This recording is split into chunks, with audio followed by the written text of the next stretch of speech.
Michel Mayabou.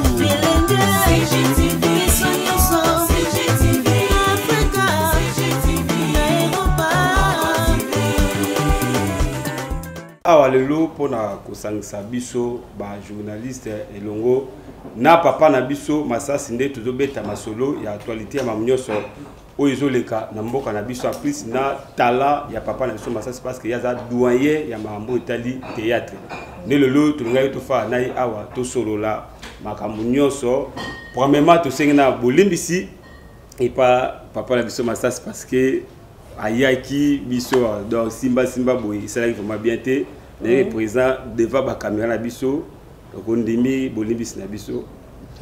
Merci beaucoup président nada GB tokobinayo. Voilà, bonjour d'abord tout le monde. Bonjour. Nous sommes APELCO, Association de presse en ligne.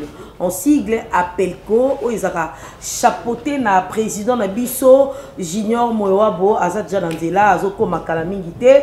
Alors, les lois, ils ont face à la presse, Otolinga Kito, Yamba, artiste Mounene, Yambo Kanabiso, Congo, Biso Nyosoto Ebi, Papa Masasi, Abanda Théâtre, Babiso Banda Dia, oh, peut-être Tobota Makina Nute, et Tobota Milelo, ils ont honneur Makasi Ponangai, en particulier, cause à la vraiment, na Papa Masasi, na plateau Moko. Alors, APELCO, journaliste est sur place awa. Oya koza na question à kotombo la maboko na ye. Boebide tout ça la kango vraiment na ordre Makasi. Et Papa Masasi va nous parler de lui d'abord. Tant Papa Masasi a possible, c'est comme ça qu'on va chapeauter.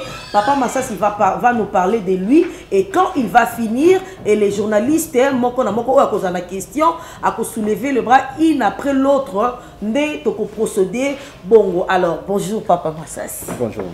Voilà, on commence déjà. Je m'appelle Kabamba Wani Sele, Célestin, ou Yasele, Ndenge Bokolingela. Na ba faux nom et ali ko coiffé toujours Masasi, Cartouche, Jomas, Vieux Cercueil, ainsi de suite, Motora Ndenge Akolingela Kaka. Je suis la date de naissance Nangana Bomba Kangote. Né le 23 février 1961. De Sorobeti Kalikil, na comme na 60 quelques années kolo. Nazare ko kende ko boma bandeke na bilanga moko boye na sima ya RTNC parce que RTNC ezaki télé Zaïre na l'air wana ezalaki cimetière. Ce qui est RTNC ezalaki place à cimetière. Donc, tout à kende na sima na ngona ko boma bandeke tozozona 11h na 10h na mona bana moko ebele batemi na porte. Balati bien bana bien bauti Gombe et to bengi moko to tuna nini ngono to sala émission qui fait papa qui fait maman.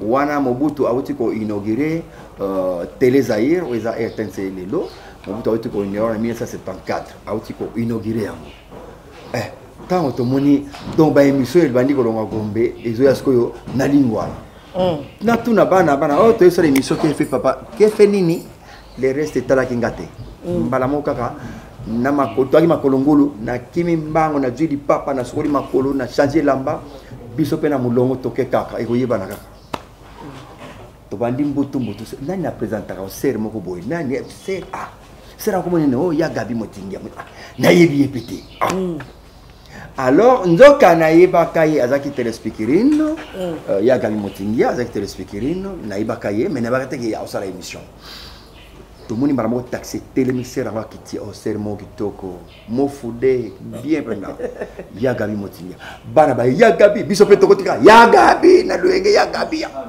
à côté na kati ya RTNC na ba bibende wana donc abandi ko zosko ba kombo ya bana ba okota émission tellement on était nombreux na timvundu kaka ya kingape kaka nazala kaka anoté pe comme na Kabamba a commis na papier na ici baninga na na bango batikali le ba bengi na porte kombo moko ngana koti toke na studio C na RTNC mbala liboso okota pe bana mobutu inauguraki yango totikala okota wana te na côté émission émission nini na yebi pété ce qu'il faut tout na ka isaka ndenge nini faut ta ndenge tout na ba question kaka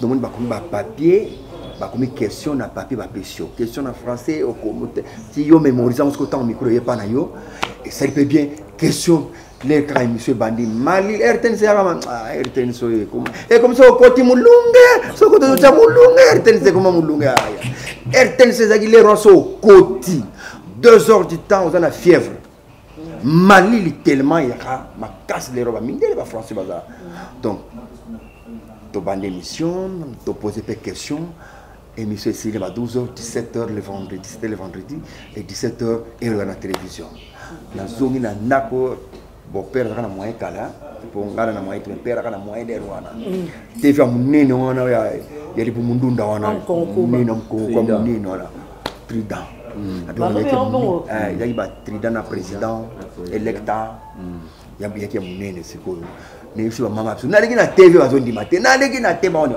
ba temiso 17h bato ba moninga parler ningani une fois na commencé à m'habiter vendredi il y a toyé susu sera tuni na vana pembeni na simba liste ya bangabi ngai na bi mutali boso ngai comme na kabamba yango yala non ba personal liste na comme chef malamu et si ba vendredi ba na na tongo zelanga na ndako bazinga na ndako tokei tokoti 1 2 émission que fait papa que fait maman que faisait l'émission émission zala ki so boyambi moto ya métier bana ba retourna ba question kaka na métier na yewana ya expliquer importance tutina ya mosala na ye aller la kango est-ce qu'aller la kango te mais il y a des métiers au bazai ko linga ko zoate ni timwa na cabine mo cabine za pena métier ati ki mo bangete baza ko linga ngote baza ba métier au muto ko kena otina ki mo bange na ye asala kango kaka toyeko yamba le feu le kambandiai il fait Zaïro camerounais donc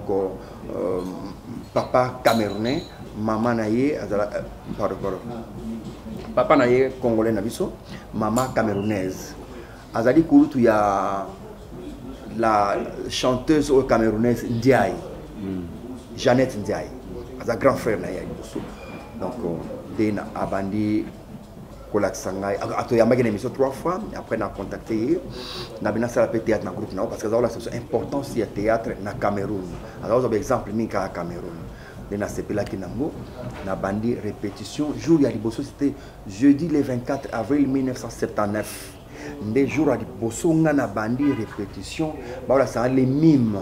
Les mimes, c'est quoi? Les mimes, c'est les gestes sont, qui remplacent la parole. On est dans le geste kaka. Mime la exercice qui est la domestique, na la domestique. Ou musala ya kosola basani na la sango et local bosso na salaki yangoana. Donc, pour évoluer na 2 ans, tant na yo kyo minzo to va préparer voyage à Potongabe et to tenter chance. Allez, mbangu na kimi na ngai 2 ans. Minzoto wow. To comme minzoto le 31 janvier 1981 na bandi répétition na minzoto. Pour na kota minzoto j'avais un ami to zaka na ina RTNC ona comme on a Zoué mamsupe ba ibakaye. Zoué azaki plus danseur que nga ngana kipenda nebetu na mama ubina mingi mais Zoué azaki ko bina ke nga mais po ya kota ko minzoto avanga mais po alaksanga ko bina asalinga bo l'ami auto zaki ko vivre na ye ah ya pas na chaque jour mais po alaksanga danse wana ya kaneto à l'aisement atikala pe ko alaksanga te ima compliqué tina suka. Alors c'est les petits mots qu'on a qui Vikitolo que son âme repose en paix. Il y a des petits na zaola sangai répétition à danse tout ça rané tout ibarati na réussir na ban pe weba robina le na janvier de 31 à côté le 16 septembre tout peut voyage à Poto ba tena pénaliste. Balbina na kisi ndengini na ika na ko yala ko kota na liste. Or na kota ina liste pourquoi na kende Poto les trios d'Assoufatan basali quand est-on à l'aisement à Minzoto, ça le succès. Alors le père Bifalo Mundé, l'école Minzoto a prometté qu'on va payer un prime. Alors les banques ça la voyage à Poto, banque paye, banque pas quand la Mundé na côté wana, il faut payer ça prime sauter tout longwa. alors mundele pe mafu nga na koti minzoto l'air na koti grève mara boso na mona grève salami et trop da sofa 3 baiti bat bai plein batala minzoto mais bat baiti le lundi na ibi chef ngabe chef na sala ka basket ya mike toko sala ngo po to garder bato dimanche ko ya au lieu de bato baye bazonga ndenge wana basekate chef abina longa chef abina ninga takinga bi mi yoka na petso yoko petso yesika oyebi na mti yoka ina na yakolo bon parce que na minzoto ko finga ya mama na yo ezali la tina lipa donc ce que chef abenga na pona an étranger afinga na no ya mama na yo atandi na no na yo déjà ngwangwe koto déjà ya mama ba finga et puis personne lui bien na ko beta mère na bet na père no et ko beta père na mère utili wa pia auto ezaki orchestre ba yanke ba yaya donc il fallait qu'on maintenir le coup tuninga on musala ninga binena sa basket ya mike tout ça basket ya mike besoin de référence à sketch on a ça qui wa nana beti yo extrait tant on expliquer ya ko le lobby répétition to sali répétition na sali moko na sali mibale na sali misato kingudi na sali 5 numéros mbala moko dimanche na spectacle ba tsenga na spectacle na beta iloko wana basket wana simba mundela zalaki mundela moni mundela notenga tango to comme jeudi na concert ba ami appelle il fallait ba ka monsieur Lefebvre ba ya ba utape Belgique ba ya pi pona makama miso Belgique kaka ndi ba ya kona na concert ba programminga na jouer basket wana dans na jouer basket wana per bifalo anotenga tango badanga balongwe per bifalo bi bato ya ko sala bazali basala balongo na bango. Les malheurs des uns font les bonheurs des autres. Il fallait que je trouve souvent longue pour nga pe na zo place. Des na zo place na côté na liste. Tokenda ki poto. Toke poto. To sal to binika nettoyer aisément, to sal esengela ki to sala, to ke ba Lubumbashi to tourner ba Congo ko to simanda ko Brazzaville to tourner mingi na minzoto. Tant to yokomana 87 na 87 na mona yake lere kokaki minzoto pandani il fallait que na kota na groupe salon c'était mardi le 9 juin 87 mais mardi wana na 9h na moni directeur le feu tengi sana que son âme repose en paix na moni na RTN na singi directeur na kota na kota na ota minzoto ngapte minzoto déjà et pandani ba refoulé père Bifalo na Zavit na moni a du papier a commis na ba tima kamazo ko mani anamoni akomi na ba bloc note ya jaune wana a noter akangi akomika likolo masumu ou bien kwedi abinanga pesa masumu ou bien kwedi na studio C we studio C ngabina hebi pesa ubandi répétition lelo wow na yoke lengi ole nazo sincère buzoba na quitté na ngane escalier na 8e niveau émotion tala na zomona neti ascenseur au bien retard na ke escalier mbango na transpirer ti na studio C na PC na kuti masumu na kuti vie kwedi na PC note wana tankabi vanda na vandi le baninga baye bale mondial monoko inga bébé shaba kokodio ko ba donc ba mère wana no mo pepe bango no suba ba vandi a bango désormais petit oyo akoti groupe lelo namoni batalani bangonyoso donc ça dit ezaki extra jamais na kozwa mutu na kotinda non titengi sana zazo asala nano aleka nano na moi tester bo tester mais aiba kinga déjà bien avant donc a tiré ça petit à côté c'était comme ça na kotaki groupe Salongo mardi le 9 juin 87 donc et ben démarrage de l'émission yango. Voilà, nous remettons les bâtons dans Maboko et à président Junior Moyowa. Je vous avais dit qu'il est déjà quelque part ici dans 2 minutes. Il est là, notre président. Il est bien habillé aujourd'hui. Donc, bonjour président. Bonjour. Donc, merci beaucoup, chers amis de la presse. Merci à tous nos abonnés dans les différentes chaînes que vous nous suivez. Bon, excusez-moi parce que il y a celle mutameli singa tina tongo donc on a déjà nanda kuna parti à 7h. On a nanda kuna à 7h du matin. Amélie Singati pendant que tu mets la 10 heures tu aussi ça na ticket na mesa il est à lati so on a une obligation na zo nganda kuna s'apprêter donc vous comprenez qu'il y a comme liboso na merci beaucoup na sur retard pour ya zai déjà lati na mais ça rati ai ba ngai il faut la ki obongama donc c'est un peu ça ya scellé azamoko ya ba icône auto yambi tu préférais to bandanae. Ça fait débat aujourd'hui na affiche au biso to publia qui na moi ba comédien ba comédien belé boya Mbappé biso ezaka na mutu moko o esengeli abanda ya cela bandi. Je crois que la porte est grandement ouverte pour tout le monde na émission na biso face à la presse. Il y a celui qui parcourt non c'est un parcours de géant, un parcours de titan.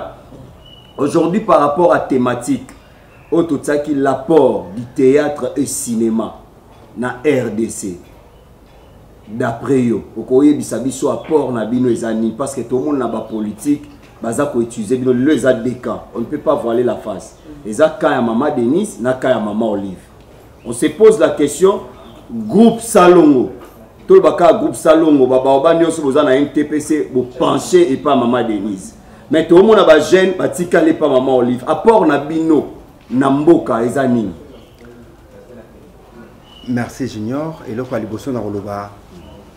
l'artiste a aussi la caca artiste. Mais là, même balé. Ce qui est artiste, babandi comme memaye, batien na poche bakenaye, c'est que ça soit artiste était. Wana comme motona bango. L'artiste c'est un miroir, azul la sabato, oyo bato basala kayango yazul la sango na miroir. Il faut que motozo salamabe a se retrouver un jour, a se retrouver pas na ba musicien ko joyete mais na kasi na ba cinéma to na ndenge ya théâtre la personne peut se retrouver peut revoir encore makambo ya zo sala. C'est pourquoi soto sali film lelo ngana bimina semeki na ngai leki ya mwasi na nga au moins tango tia film on na muto bimina leki ya mwasi na ba to joga fo ngana se bana bango te longola longolango mais pourquoi faire longolango longola po ayebike asala bormo connaît l'affaire moni. Donc, tout l'axakabato, oyo, ezaki na miroir na ye mutu amimoni. Voilà. Koloba que, to kangamina la première dame, totiki, toti kota maman Olive. Non. To zalaka pena maman Olive. C'est maman oto koloba longonya, maman oyo asala yaminene na vina biso. Soki bato baza reconnaissante, bon, ça c'est l'ingratitude. Mais moi, ce que maman Olive, je vous salue, place aux ali maman, en tout cas, aux amotés mananga. Donc, nako bosanate, ou yasala ponanga. Mon souci est tout le bango boité. Gauche soit épaissi, droite est pété. Comme si ça rendait na politique, il faut y aller. Alors, tango maman Denise, maman Olive, yemoko aponi batonaye. Na travailler na yo nazala na iza yemoko mutaponi. On ne peut jamais forcer la nature. Maman Olive ko benga ye ko benga bureau ko bedon en tout cas mais quand tu as un problème elle nous assiste. Donc tous un problème té na ye. Alors la première dame maman Denise Niakel que je salue encore yepe aina ndenge na lobby Masasi bobando za traitement na hôpital Oyo Ofele. Donc c'est une grâce encore tozui. Donc l'artiste peut entrer à gauche, peut entrer à droite, peut entrer na côté nyonso ba kobenga et c'est un artiste. Mais tant biso tozo salango polémique bango ba maman mi balé wana baza mingi te ma ouais. Soit baza ba 5 6 7 bien mais des cas cadavres to leke belé tellement toujours peser trop. Na bango de nde balingeli biso nde ba pesa biso ba sunga biso ezaka pona are kufate mais biso moko ba artiste nde to komi ko nusana na ba conflit mama linga aboite mama na yo mama na yo mama linga aboite mama linga e komi ka mom tika mama linga aboite mama na yo mama na yo mama ya bato nyonso asali lui asali mais chance car yozui chance pour bengi OK yaka sala ya c'est tout donc chance mais chance peut ko longo Dieu peut changer 99 nzamba ko balon peut comme 66 et nzamba pas ko balula 99 à balou dango 66 donc on peut 0 0 Dieu peut faire tout donc Tu es là, c'est une grâce au Dieu. Dieu merci parce que je suis là. Mais pas au kanga, au piano forme, au tiango béton. Jamais qu'on doit béton. Donc maman peut changer. Na tango nyonso alingi. Alors c'est biso tombe ba conflit entre nous. Omoni tango maman Olive a pia ki biso ba kuisa. Nani aboya ki kuisa? Merci. Mutango kuisa ngombe. Nani aboya ki yango? Nzoplo ezaki grave toza na ticket mais ticket mona ni pour ikola ngombe. Ezali donc ba nzoplo to beta ba nzoplo. Alors sikoyo tala la première dame tama pesuso que tous un traitement au fêlé. Mais très bien, nous avons une carte Nandenga Nicodème. Pose une carte médicale ya santé na yo to ya bana na yo, o ke zona butu Nandenga Nicodème. Mais ça va te payer ba carte mayet. Bon temps au ko na moy, so ko na moy, ba mon hôpital wana te.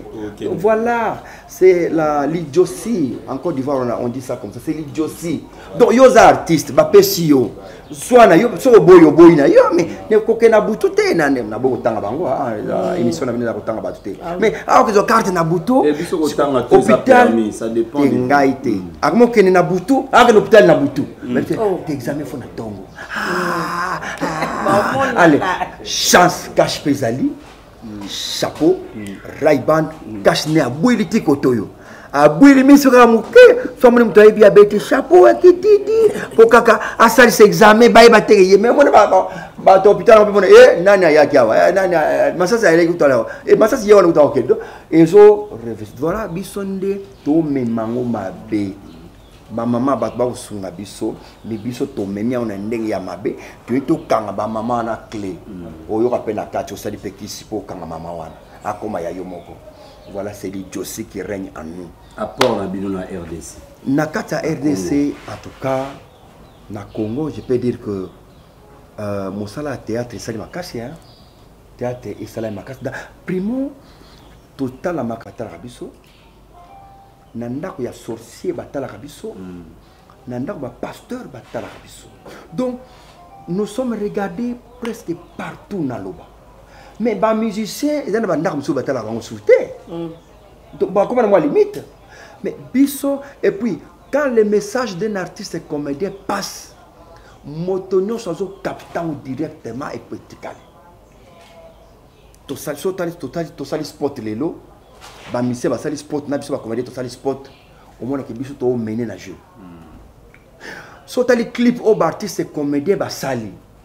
Na mutazu bandekone ba sali ta famille ba sali mon différence ezali parce que l'artiste en soi azana art en lui netinga nzambe asalanga mabe nzamba asalanga mabe bolimsanga je m'explique ato penga assuré mais na tendance na obisera bilo ko seka et ça m'arrive comme ça na force até na au fond la livre tiens page 3 pour c'est que ça va tout faut te ngana za la bonne modération 8 modération facile donc soit apporter mingi namboka nabiso doit apporter mingi ce qui même ba konzi baza au monde na campagne biso toza wana campagne bo sekisi na bato le message passe doit apporter ebelé mawa négligé un peuple foutu voilà mbokaza ko boa ki sabso karabo voilà. Merci beaucoup amis internautes. Vous voyez que face à la presse et les cacanagés des questions et des réponses.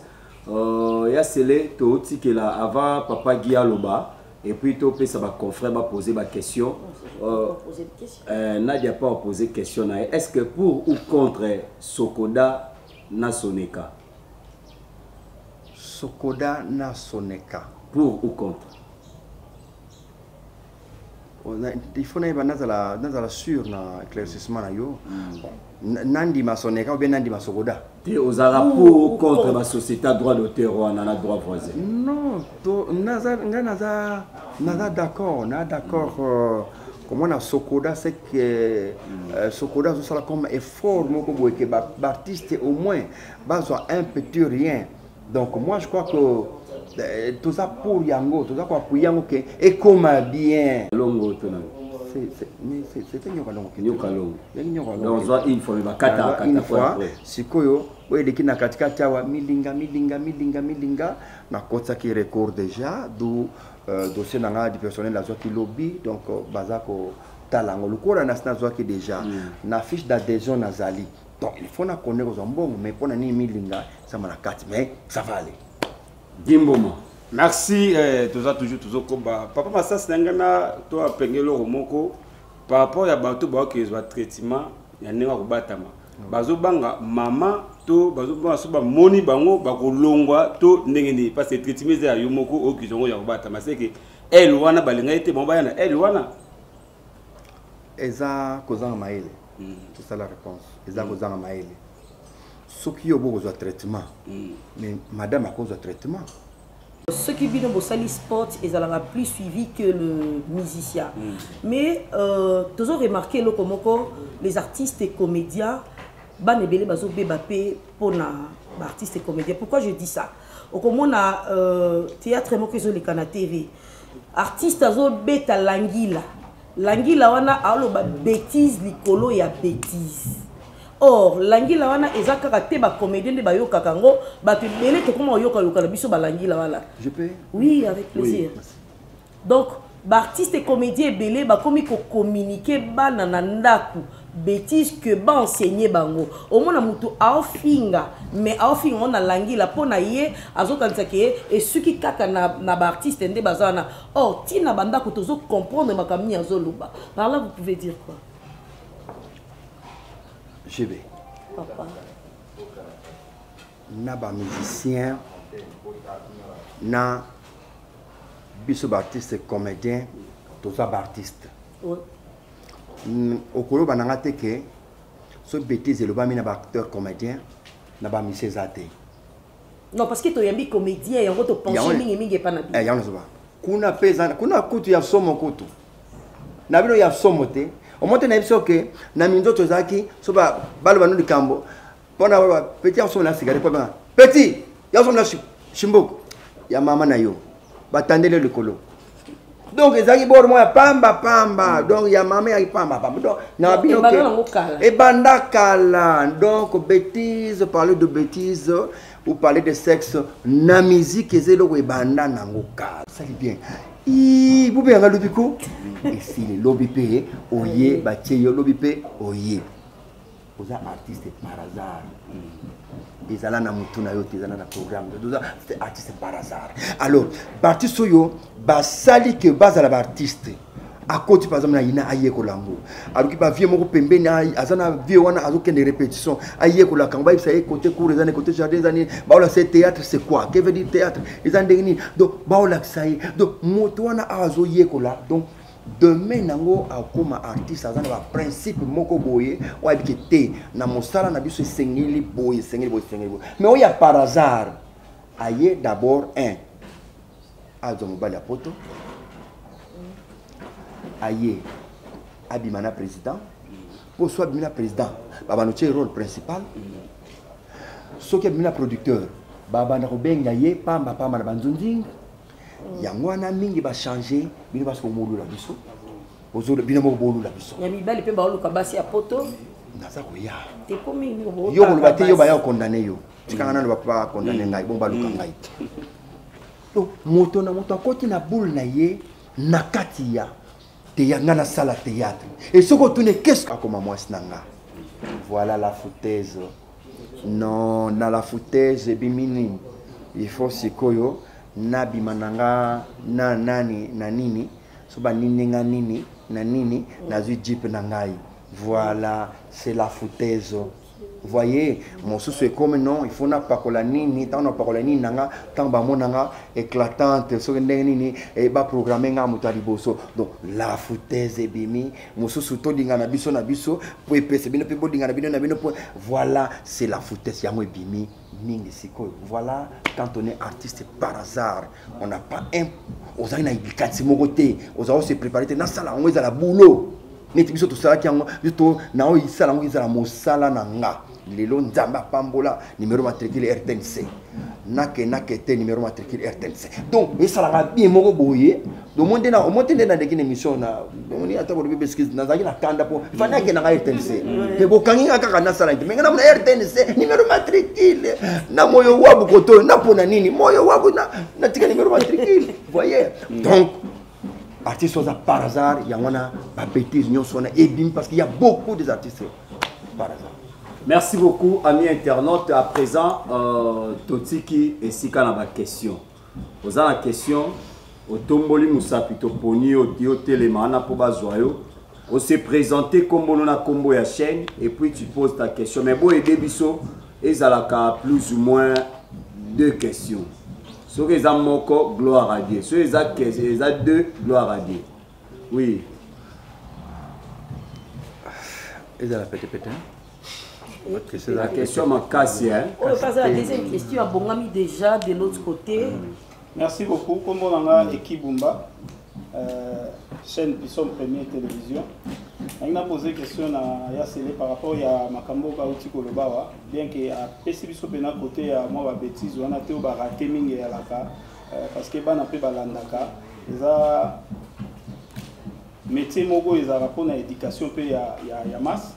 Alors, il y a celle qui na même volet ba précaution nini to ba borne nini oyo bino lokola ba ancien pe aux AP parmi moko na kati ya ANTPC ata so poste ya makasité nous a parmi ba idée nini bozwaka pona kotsa ba borne wana de manière que tokoma na ba groupe belé te ba oyo bazala batunyo so bazala contrôler ba précaution nini bozwaka na la disposition ni bosala rapona kokoma na point wana. Merci. Je réponds bien. Non. La réponse directement. Merci. Merci qui on dit bien que tu fais des parenthèses minité pour na ba bêtise. Na autant on peut ça en général que les artistes par hasard les basi ba yaki déjà na terrain. Donc baina mo pepe moko boyo ezali que yana ya mabe na mtoke kaka ye ezotala yete. Par exemple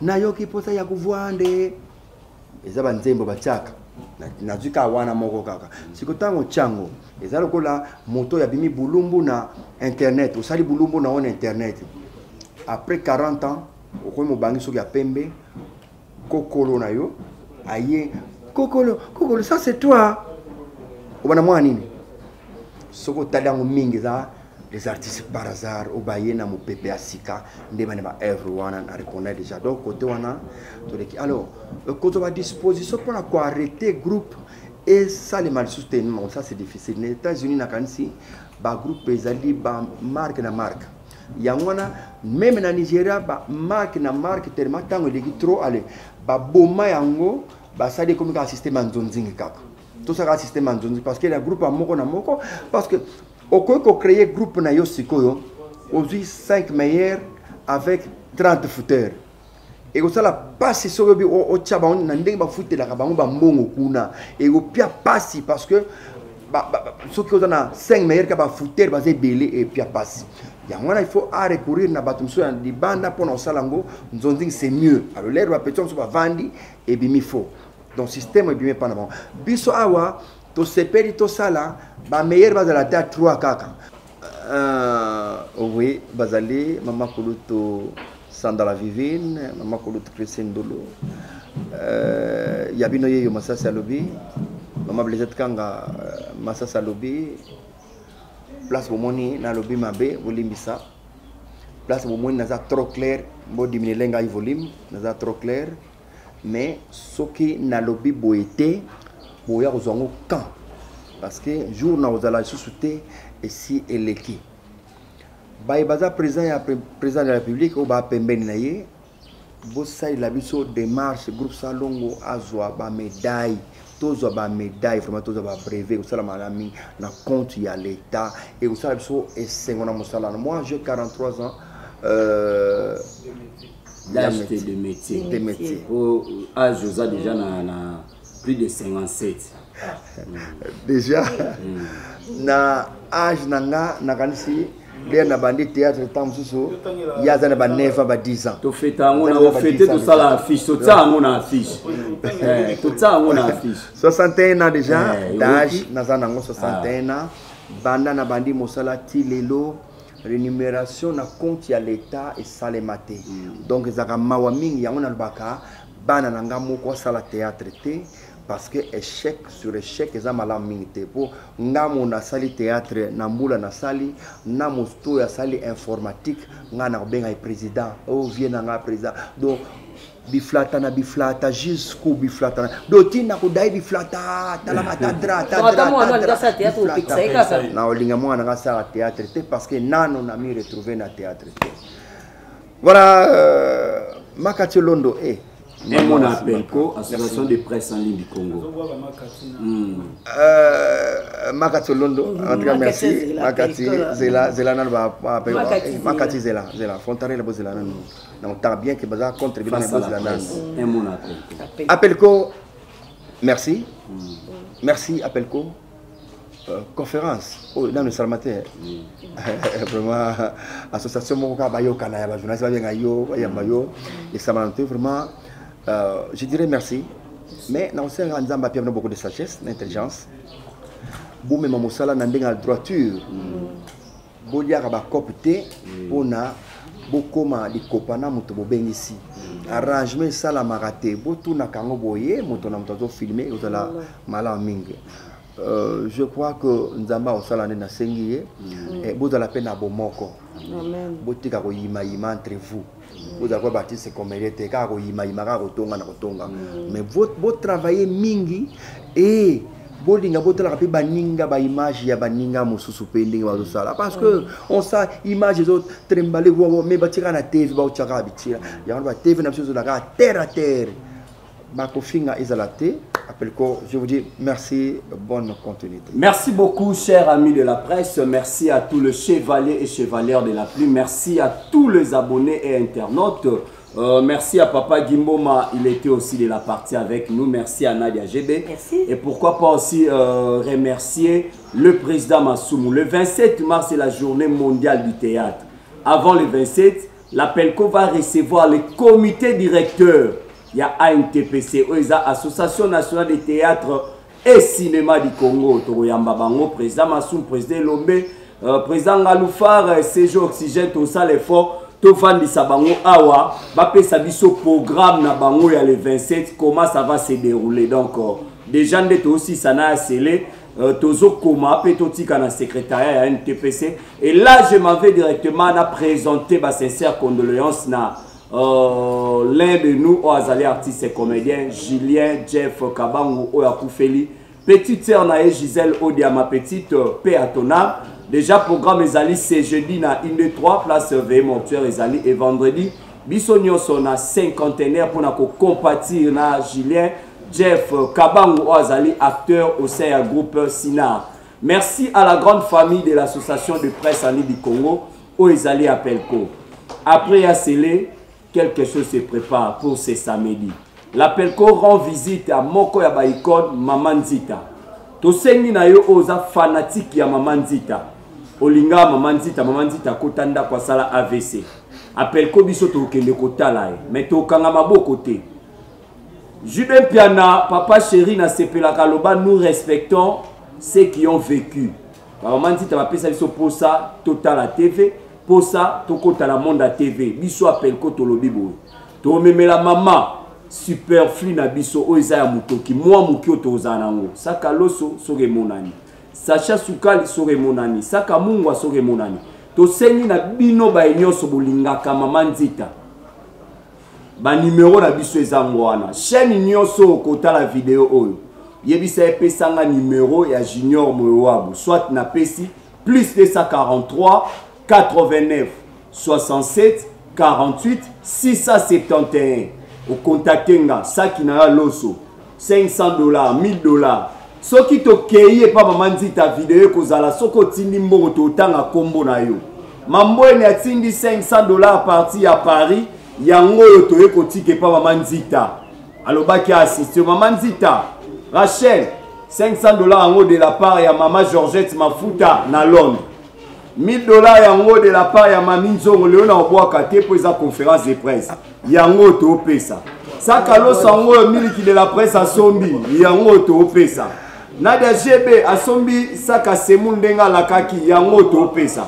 Donc euzala noir sur blanc pour na ko soutenir maman na biso.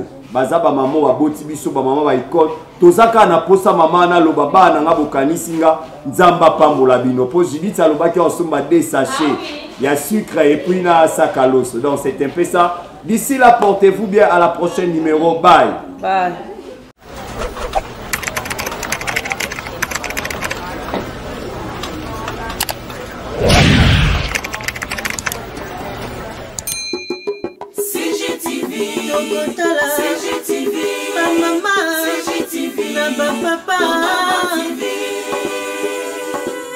Michel Mayabou.